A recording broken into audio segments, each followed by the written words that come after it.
Bonjour et bienvenue dans le journal du lundi 8 août sur TV Land, votre télévision locale. Au programme aujourd'hui, les Vasconiales de Saint-Sevé, un vernissage à Jetmo, une exposition de tracteurs de collection et d'animaux à Jetmo, le podium des adolescents et enfin du Solex à Souston. Peintures, expositions et fêtes seront au rendez-vous dans cette édition. Débutant notre journal par un nouveau volet des Vasconiales de Saint-Sevé. Le festival médiéval accueillait un spectacle d'épée intitulé Mortepaye. Julien Berda. Des armes et des costumes d'un style médiéval, bienvenue au Vasconiales de Saint-Sevé, où l'association Mortepaye a réalisé un spectacle autour de la découverte du combat. Au niveau du spectacle, je joue un sergent d'armes, c'est-à-dire un superviseur de troupes, qui commande une certaine portion d'une armée, voilà, et qui était aux ordres donc d'un prévôt qui est le gradé au-dessus. Épées et boucliers très réalistes, la troupe utilise de vraies représentations du matériel moyenâgeux. Donc ce sont des armes au niveau des formes et des composants qui ont été retrouvés soit lors de fouilles archéologiques, soit dont des gravures existent, des enluminures, voilà, ou différents récits qui décrivent les différentes batailles avec telle ou telle arme, avec vraiment les descriptions précises de la forme, de la taille, du poids et ainsi de suite.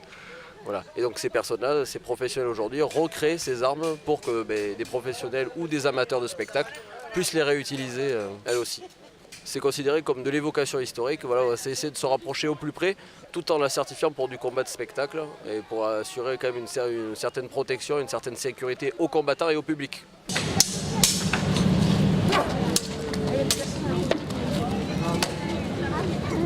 Pour donner la parfaite illusion de combat, un entraînement récurrent est nécessaire.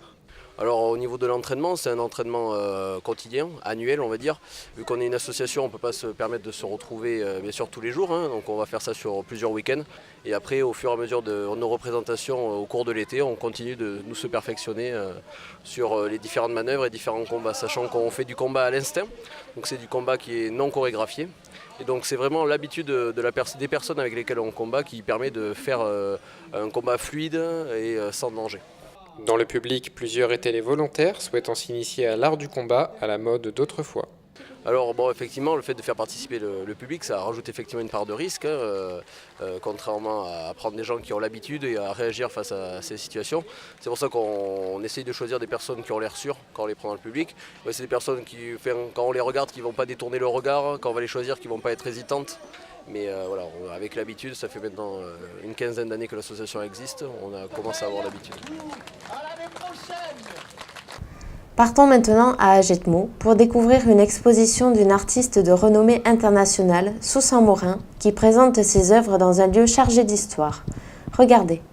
C'est dans un cadre historique, la crypte de Saint-Giron d'Ajetmo, que l'artiste Susan Morin a décidé d'exposer ses œuvres. Teintes, traits et aspects, c'est un travail minutieux auquel s'adonne la peintre-sculpteur avec l'utilisation de matériaux pour le moins originaux. Ma peinture est une peinture qui est une technique à la cire. Donc je travaille à la cire exactement comme on travaillait du Moyen-Âge au 19e siècle. Certaines toiles, par exemple, ont des matières, du sable, puisque dans mes sculptures, je commence avec de la terre. Et après, on peut sortir une pièce en fonderie. Ce sont des bronzes à la cire perdue. Donc il y a toujours, dans mes sculptures comme dans mes peintures, il y a toujours ces trois éléments. La terre, la cire et les pigments. Pour moi, c'est une logique implacable. Je travaille tant le dessin, puisque pour moi, c'est la construction. Et après, la peinture et la sculpture peuvent arriver, qui vont créer, qui vont affirmer ce trait. La peinture et le dessin, c'est comme une écriture. J'écris une lettre et lorsque je dessine, c'est un trait majeur. Donc c'est exactement comme quand on écrit une lettre et si on fait des ratures, on la déchire et on la met à la poubelle. C'est exactement ce que je fais. Des peintures en relief et hautes en couleurs, Susan Morin se montre ouverte à une grande variété de thèmes. Beaucoup de planètes, Séville, les taureaux, le rouge, la lumière. Mais en même temps, je vois aussi le noir et blanc, parce que le noir et blanc, je le vois en couleur. D'ailleurs, il y a une toile en bas qui est blanche, mais je l'ai travaillée en couleur. Et après, j'ai utilisé le blanc qui est tout l'ensemble de toutes les couleurs. Au final, pour moi, c'est un peu ça. C'est 10 ans après sa première exposition dans la crypte que l'artiste est revenu sur ces lieux. Comme c'était le seul bâtiment historique que nous avions sur la commune, classé dans monument historique, nous avons pensé qu'il serait judicieux de le mettre en valeur en réhabilitant l'ensemble du site, puisque la crypte était une partie justement de cette église qui a été démolie dans les années 1900. Oui, ça fait donc une dizaine d'années que nous avons repris et organisé toutes ces expositions à la crypte sur les mois de juillet et d'août. Nathalie Soussan-Morin a été une des premières à venir exposer il y a 10 ans et elle revient cette année. Le lieu m'allait parfaitement et voilà, c'est mon coup de cœur. Et cette lumière, je l'ai toujours cherchée. Je l'ai trouvée à Bordeaux, puisque j'habite Bordeaux. Et j'habite aussi par le cœur à Jetmo. Je suis là régulièrement pour pouvoir travailler, pour pouvoir exposer. Voilà. Une exposition que vous pouvez retrouver jusqu'au 30 août. Une autre exposition, un autre style, pour la clôture des fêtes d'Agetmo, des tracteurs de collection et des animaux était exposée lors d'une matinée champêtre. Lune Chancelade nous fait un compte-rendu de ce moment. Les enfants étaient aux anges ce matin. Le comice agricole, c'est le moment où les éleveurs exposent les bêtes, élevage bovin, chevaux, poulains, ânes et mules, mais aussi volailles et lapins. Même s'il y en a un peu moins chaque année, il reste quand même de quoi faire un bon nombre de caresses. Ça clôture traditionnellement le dernier jour des fêtes d'Agetmo. Donc historiquement, le comice agricole est très ancien. Malheureusement, au fil des années, la présentation des bêtes est de plus en plus difficile suite à des éleveurs qui ne se renouvellent pas. Et bien sûr, après la conjoncture quand même assez difficile dans le monde agricole, et en particulier dans le monde bovin. Mais ça reste quand même une tradition et on a fait le nécessaire pour que cette journée puisse continuer. Et rester une belle journée où beaucoup de personnes tiennent beaucoup à cette journée, viennent y participer. Ce n'est pas un concours. Voilà, on a voulu faire, c'est plus une promotion, donc c'est une présentation. Alors, les éleveurs amènent donc leurs bêtes pour les présenter. Et en plus cette année, c'est une nouveauté, les gens ont emmené des voitures anciennes. Il y a toute une exposition de tracteurs anciens qui sont faits donc par des gens d'Agetmo, des passionnés de mécanique et passionnés de vieux tracteurs qui exposent donc leurs vieux tracteurs. Et ensuite l'exposition des concessionnaires actuels qui sont aussi sponsors de notre journée, donc qui viennent exposer leur matériel. Alors que les tracteurs modernes s'imposent par leur taille et leur technologie, les ancêtres, dont un de 1933, ont attiré également de nombreux curieux, petits et grands. Et en fait, déjà par rapport aux nouveaux tracteurs, c'est un charme complètement différent. C'est-à-dire que chaque tracteur a sa particularité. Il y a des 2 temps, il y a des 4 temps. Certains tracteurs démarrent à la main directement sur un volant, d'autres avec une manivelle, mais c'est des tracteurs qui demandent en fait très peu d'entretien. En fait, les tracteurs modernes, on ne va pas dire qu'ils sont plus fragiles parce qu'il ne faut pas quand même aller jusque-là, mais en fait c'est beaucoup plus complexe, ça demande beaucoup d'entretien, surtout question vidange, entretien, filtrage. Voilà. À l'époque, ils savaient faire des choses rustiques et qui fonctionnaient.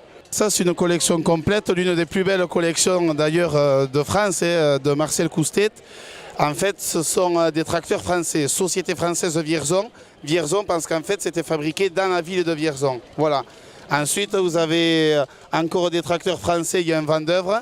Là, tracteur orange, qui lui aussi était fabriqué dans la ville de Vendeuvre. Ensuite, il y a un très vieux John Deere, donc celui-là, c'est le mien, qui est arrivé ici par avion il y a à peu près 4 ans de ça. Ça, c'est un tracteur américain de 1935. Actuellement, j'ai à peu près une vingtaine de tracteurs de collection, 7 uniquement qui sont en fonction, tout simplement parce qu'il faut beaucoup de temps pour les restaurer. Ça prend énormément de temps, donc ça se fera. J'espère arriver en forme à la retraite pour pouvoir m'en occuper à plein temps.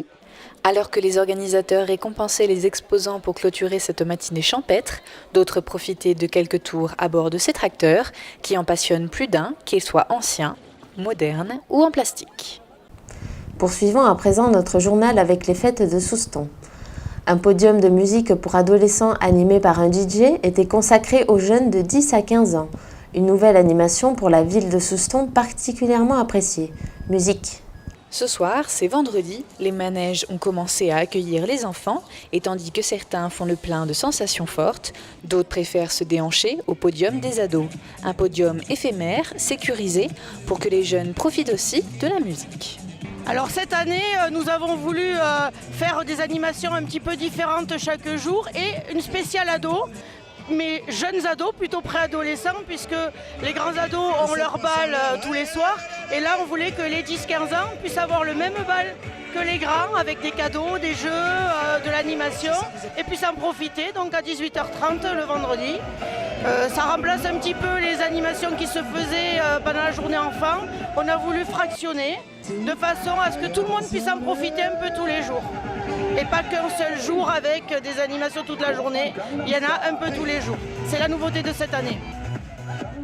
C'est au même endroit que le podium qui a lieu tous les soirs, c'est le même animateur et avec les mêmes musiques, une petite bodega sans alcool pour pouvoir se désaltérer tout au long des 2h30 que vont durer le petit bal.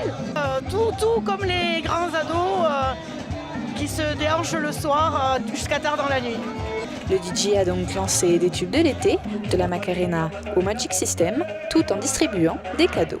Qui veut un chapeau encore? J'entends rien, qui veut un chapeau? Quand on faisait les petits jeux à la pendelle, on avait vraiment une demande d'un petit moment musique, de danse. On avait commencé à le faire sur 2 années, où on finissait l'animation par un petit podium.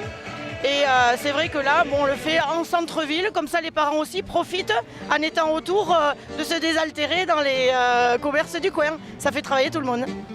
C'est super bien de faire une bodega pour les jeunes, parce qu'au moins on peut se retrouver entre jeunes et pas être entre les grands. Et bien aussi on peut s'amuser, on peut faire le fou un peu, se déchaîner sans les parents. Ouais, sans les parents, ça c'est cool.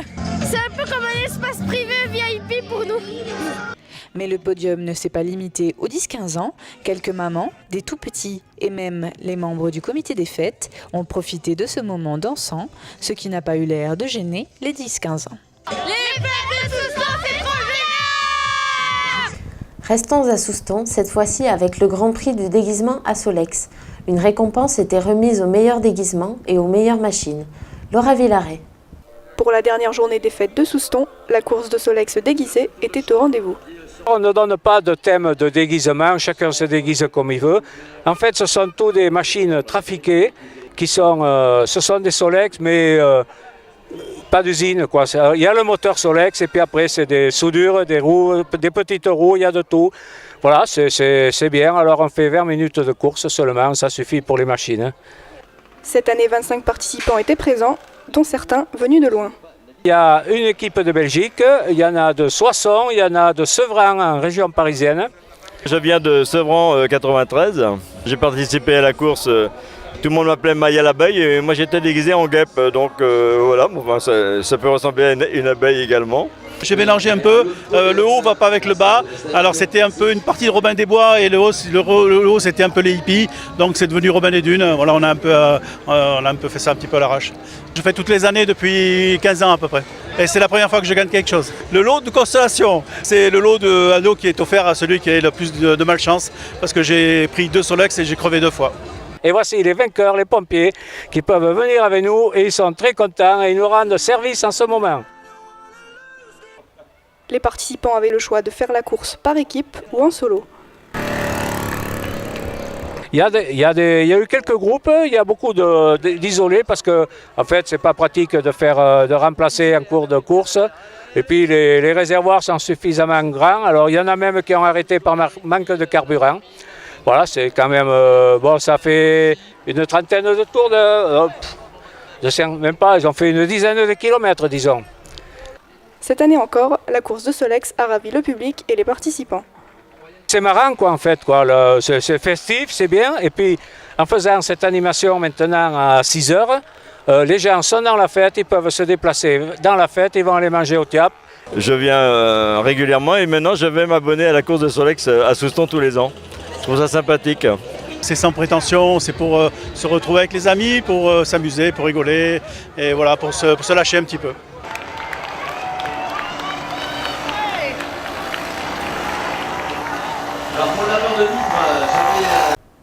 N'oubliez pas, à la suite de ce journal, votre dernière édition consacrée aux fêtes de Souston. Voilà, cette édition est à présent terminée. Merci de nous avoir suivis. Je vous donne rendez-vous mercredi 10 août pour un nouveau journal sur TV Land, votre télévision locale. D'ici là, je vous souhaite un très bon début de semaine.